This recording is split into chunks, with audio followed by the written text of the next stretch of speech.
Welcome to the tutorial for Forsaken, an expandable card game for 2 players. By the end of this tutorial, you'll be ready to play the game.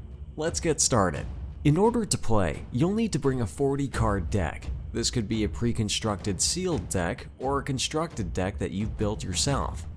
Forsaken is unique because instead of deploying your resources in one game board, you must choose between 3 distinct zones, called kingdoms. Each kingdom represents its own isolated battleground, which has a friendly side that you control and an enemy side that your opponent controls. You must do your best to defend your side of each kingdom and attack your opponent's side of each kingdom. Your goal is to win 2 out of 3 of these kingdoms. Players will alternate taking turns until one player is victorious.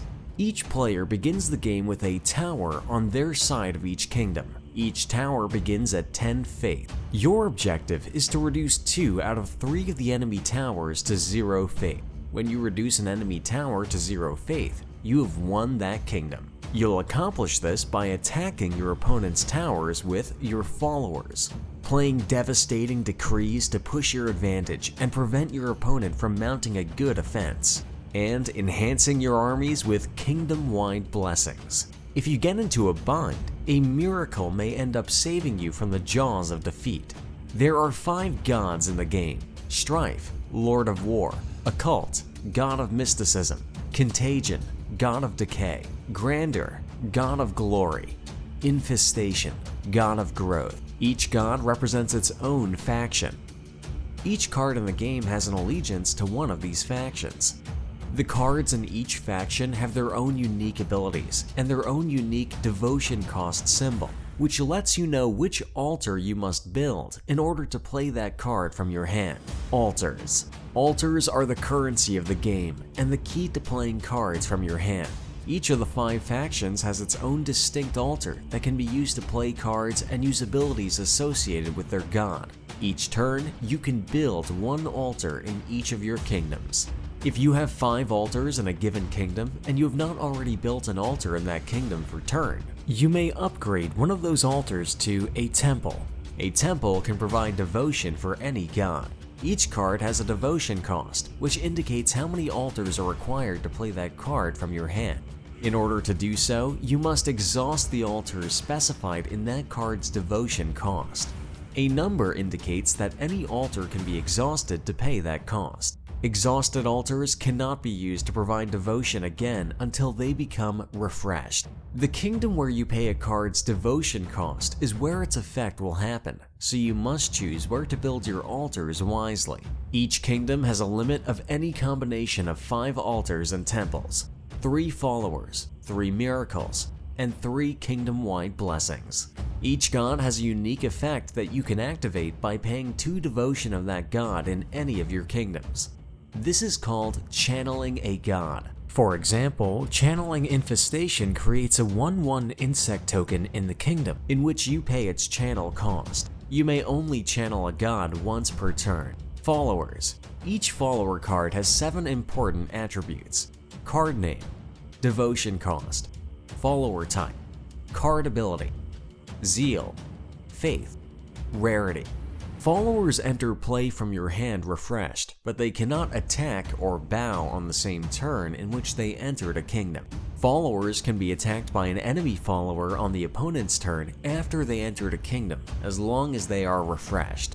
Zeal and faith. When a follower attacks an enemy follower, both of those followers engage in what is called a battle. A follower's zeal number refers to how much faith it will cause an enemy follower to lose in a battle. Both attacking followers and followers who are being attacked will cause the enemy follower to lose faith equal to their zeal. When a follower successfully attacks an enemy tower, that tower is breached. When a tower is breached by a follower, it loses faith equal to that follower's zeal. A follower's faith number refers to how much faith they can lose before they are forsaken. Followers stay in play until they are forsaken. This can happen when their faith falls to 0, or when a card forsakes them. When a follower is forsaken, it is placed into the discard pile, also known as the past. A follower's rarity determines how many of that card you can add to your deck. You can include 4 of any common, 3 of any uncommon, 2 of any rare, and one of any mythic in your deck. Attacking. Attacking with your followers is one of the easiest ways to cause the enemy tower to lose faith. You can only attack with one follower at a time. You may attack with multiple followers per turn. Once you attack with a follower, it becomes exhausted and may not attack again that turn, unless you are able to refresh it. Followers can only attack enemy followers and towers in the same kingdom as them.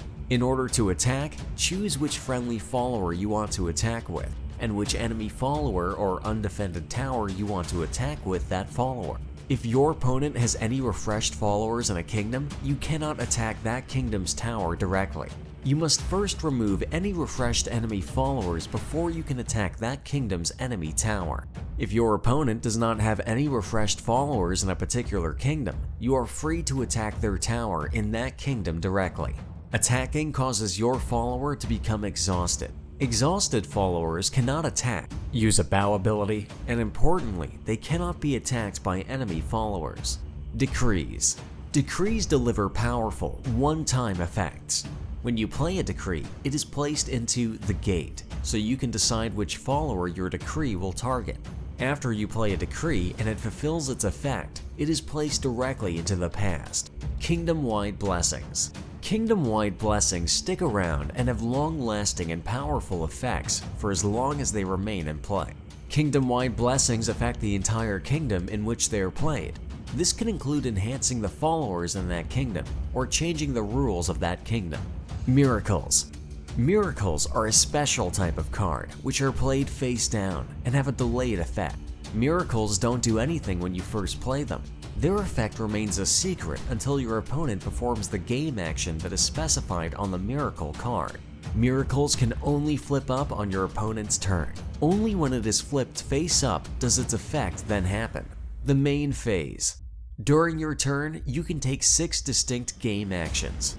Build an altar or upgrade an altar to a temple in each of your kingdoms.